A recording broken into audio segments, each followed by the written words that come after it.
জীবন অন্যের অন্যে প্রতিপালিত। ছোট্টবেলায় বাবাকে হারিয়ে ফেলেছে। আমার ছেলেটা সারা জীবন মনের মধ্যে কুণ্ঠাবোধ নিয়ে বেঁচে থেকেছে। বাবার স্বপ্ন পূরণ করবে বলে ডাক্তার হতে চেয়েছে, রাত দিন এক করে সে ডাক্তারিতে চান্স পেল। তুই পিশাচিনীর মতো ভুলভাল ওষুধ খাইয়ে তার সেই স্বপ্নটাও ব্যর্থ করে দিলি। কেন করলি? কি আনন্দ পেলি বল? ছোট আমার ছেলে কিচ্ছু করতে পারেনি। আমার ছেলে সারা জীবন কিচ্ছু করতে পারেনি। শুধু বাইরে নয়, ঘরের লোকজনের থেকেও সারা জীবন শুধু খোঁটা শুনেছে। সে একটা কাজ করতে পেরেছে, সে মল্লিক বাড়ির মুখটা একেবারে ডুবিয়ে দিয়েছে। কেন করলি আমার ছেলেটার সঙ্গে? কেন করলি? কেন কেন কেন করলি? নিজের ছেলেকে ডাক্তারিতে চান্স পাওয়ানোর জন্য এটা করেছে। এখনো বুঝতে পারছো না মেজবু?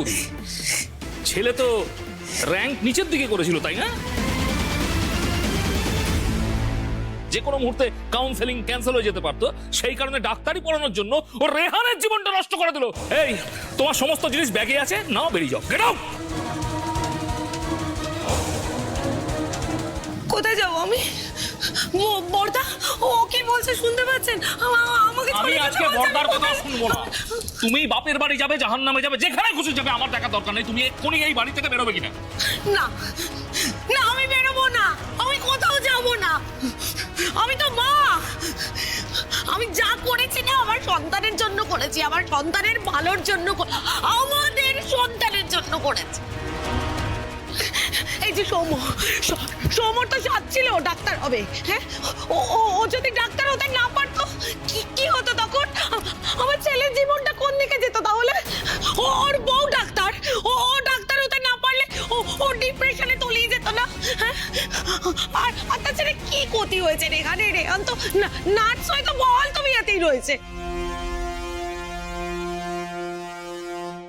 কে বলেছে তোমাকে যে ও বহাল তবিয়তে ছিল? ছোটদা ভাই নিজের কষ্টের আঁচ আমাদের কারোর উপর পড়তে দেয়নি, তার মানে এটা কিন্তু নয় যে ও কষ্টেই ছিল না। ও নিজের বুকের মধ্যে পাহাড় সমান কষ্ট পুষে রেখেছিল এতদিন। যখন অন্যান্য ডাক্তাররা ওর পিঠ চাপড়ে বলতো না, ব্রাভো রেহান, তোমার নার্স নয় ডাক্তার হওয়া উচিত ছিল, বিশ্বাস করো আন্টি, ওর আনন্দ হতো না, ওর গর্ব হতো না, ওর বরং কষ্ট হতো।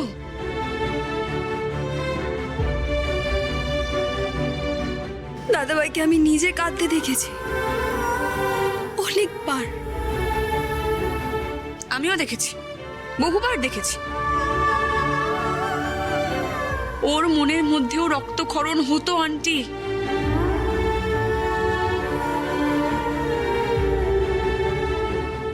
নিজের ছেলেকে ডাক্তার বানাবে বলে এরকম একটা নীচ কাজ করতে পারলে?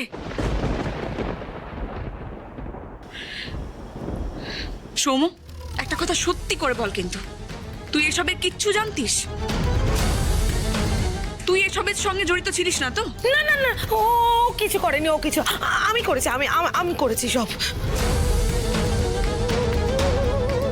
ওর সঙ্গে কথা বলো না প্রিয়া, ও কথা বলার যোগ্য না, ও মনুষ্য পদমাত্র না।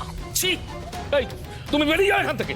বাবা প্লিজ প্লিজ এত রিয়াক্ট করো না। মা একটা ভুল করেছে, ঠিক আছে, অজান্তে করে ফেলেছে, এতটাও করা উচিত হচ্ছে না হয়তো। হ্যাঁ, তুই তো বলবি, তোর তো লাভ হয়েছে না। তুই তো এখন চাইবি যে মায়ের যাতে কোনো ক্ষতি না হয়। আমার যে কি পরিমাণ ক্ষতি হয়েছে সেটা বুঝবে না তোমরা বাবা। আমি যে একজন ডাক্তার, আমার এতদিনের গর্ব রেলা সব শেষ, সব যা দাঁড়াচ্ছে তার মানে পুরোটাই ছোটদা ভাইয়ের দয়া। কাকিমণি, তুমি রেহানের চোখে আমাদের সকলের চোখে অনেকটা নিচে নেমে গেলে। আর রেহান, তোকে আমি কি বলবো, বড় দাদা হয় আমার না আর কিছু বলার নেই তোকে। সত্যি তোর সাথে যা হয়েছে, মানে এতগুলো বছর তোর নষ্ট হয়েছে, মানে সেটাকে তো কোনোভাবেই আমরা কম্পেনসেট করতে পারবো না। আমাদের ক্ষমা করিস ভাই, ক্ষমা করিস। ছি,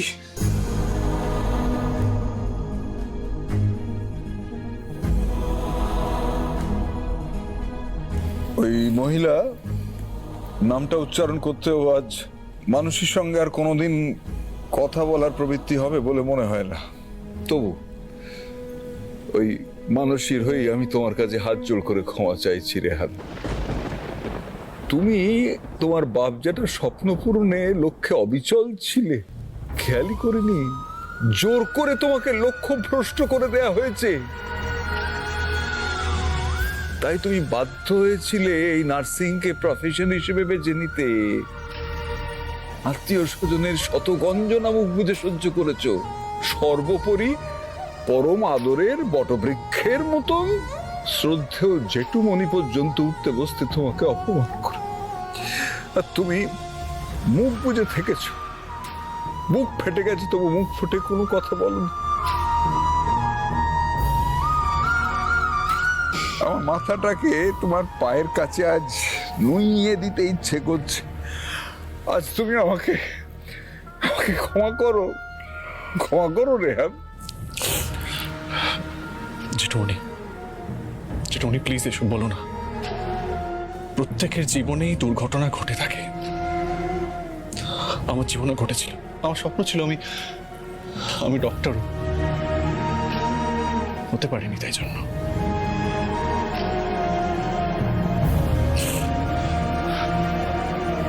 তুমি আমাকে ছোটবেলায় ইংলিশ পড়াবার সময় একটা জিনিস শিখিয়েছিলে, মনে আছে? Life is not a bed of roses. কিন্তু রেহান, কেউ যদি ইচ্ছে করে তোর চলার পথে কাঁটা বিছিয়ে দেয়, তারপর নিজে গদিতে আরাম করে বসে থাকে, আর তারপর সেটা নিয়েই তোকে খোঁটা দেয়, সেটা তো আর মেনে নেওয়া যায় না। তুমি এখনো ঠ্যাটার মতো দাঁড়িয়ে আছো কেন? তোমায় কতবার বলতে হবে তুমি বেরোবে কিনা? সুপ্রকাশ, বাবা প্লিজ বন্ধ করো এটা, প্লিজ। মানসী, আমি লাস্ট বার জিজ্ঞেস করছি, তুমি বাড়ি থেকে যাবে কি না? যাব না, এটা আমার সংসার, আমি এখান থেকে কোথাও যাব না। কি করতে পারবে তুমি? মানসী!